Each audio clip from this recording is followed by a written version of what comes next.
but it's really you dreamed about it. The advanced dreamers know that they don't have deja vus. They know that they dream the experience that most people coin as deja vu. And for the people who like to coin things into a scientific frame, box, petri dish, you're welcome to continue to do that, because you have a place that you serve as well. So all are welcome. All are welcome. But you have an out-of-body experience. You go to the future. So you were dreaming about X happening, and then in 6-7 hours, X happens. You traveled into the future. Traveled into the future in your dream time. But how can that be? Because the future hasn't happened yet, so who knows? Who can guess? Who can say what the future's going to be? That's absurd. I love that.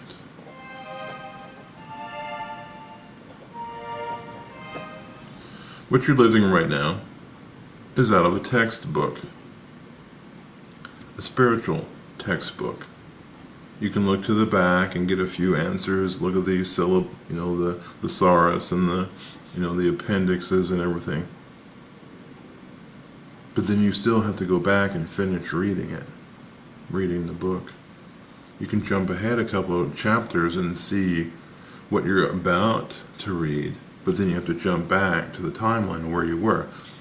When you jump ahead in the chapters just to get a glimpse of stuff and then jump back, it's the same thing as when you're dreaming. You dream about something and then it happens 7 hours later or 7 days later. You're looking ahead in the chapters. So what that's really doing is that's helping you exercise the word that's being given to me is planitude. Planning, attitude. Planitude. Planitude. Angelic.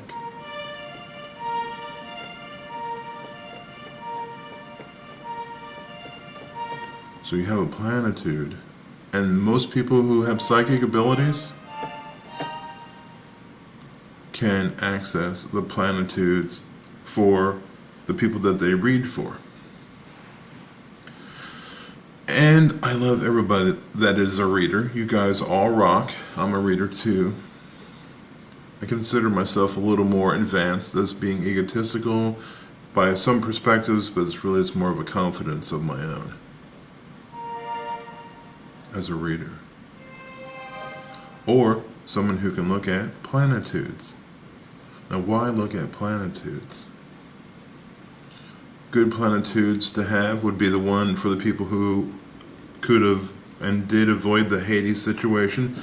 The miracle stories that came out of Haiti where someone was trapped, like the latest one where this guy was trapped in a store underground and there was plenty of the drink and food and everything. He was living life large.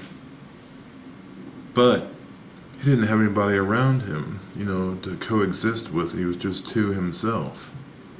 And it's like, is this my last supper? I'm sure he's thought over and over again through that time that he was, underground. Is this my last? So then he's processing his planitudes as well. Because when you get in a situation of extreme, whether it's dehydration or hunger or whatever, you tend to kick in your planitudes.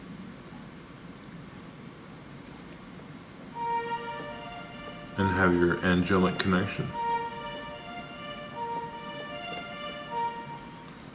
Our brothers and sisters out there who are readers, and that other people judge them as an invalid reader, or psychic, or medium, or fortune teller, or whatever you want to call them, they are taking a step in a direction that other people would not dare do.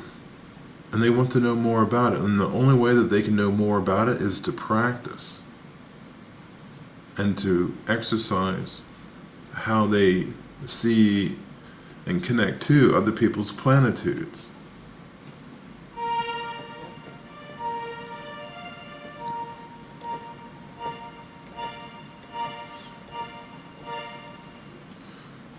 Back to the avatar, out-of-body inducer, machine inducer. This gave the people who were driving the avatars through their consciousness that had been injected into the avatar that's connecting with the people on the planet a chance to interact and realize senses, touches, experiences, visual things that they would not be able to as humans.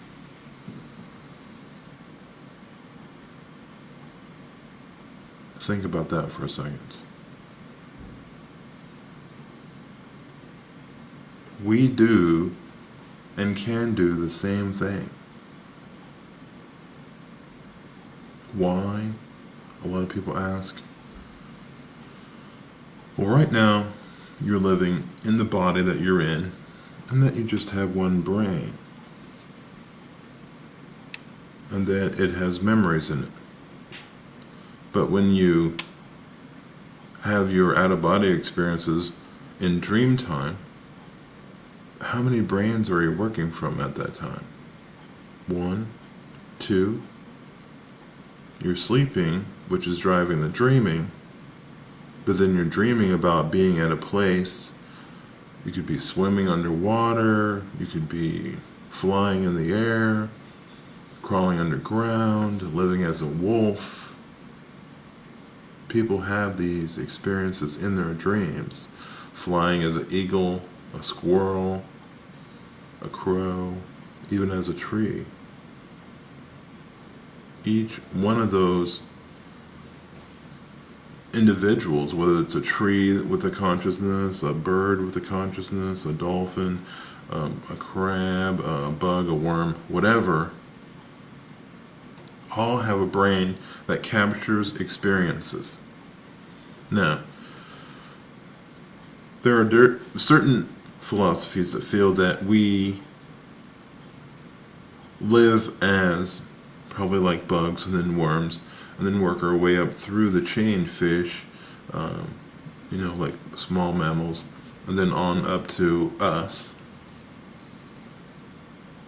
But we had that single consciousness that passes through those existences using a brain, whatever scale of receptivity that the brain can have.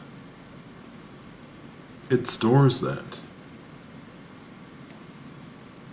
Those experiences and the memories that are realized as a part of that being, whether it's a worm, a squirrel, a horse, a porpoise, those memories are stored into a place that is not a solid, but really more of an electrostatic sphere, like our orbs. You can use that as an example of memory storage.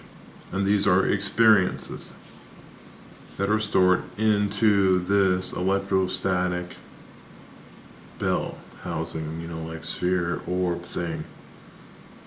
Now it gets really small and it can get really large, okay? And as it takes in the stuff that's around it, it expands, or we expand as that consciousness that's outside of a physical being, so we can realize the things that we do when we're outside of conscious beings. So when we do remote viewing, that kind of stuff, we are sending our own orbing, you guys are familiar with that term, to another place to realize whatever. But you can do that in time as well.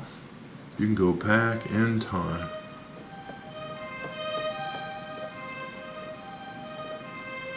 Back in time.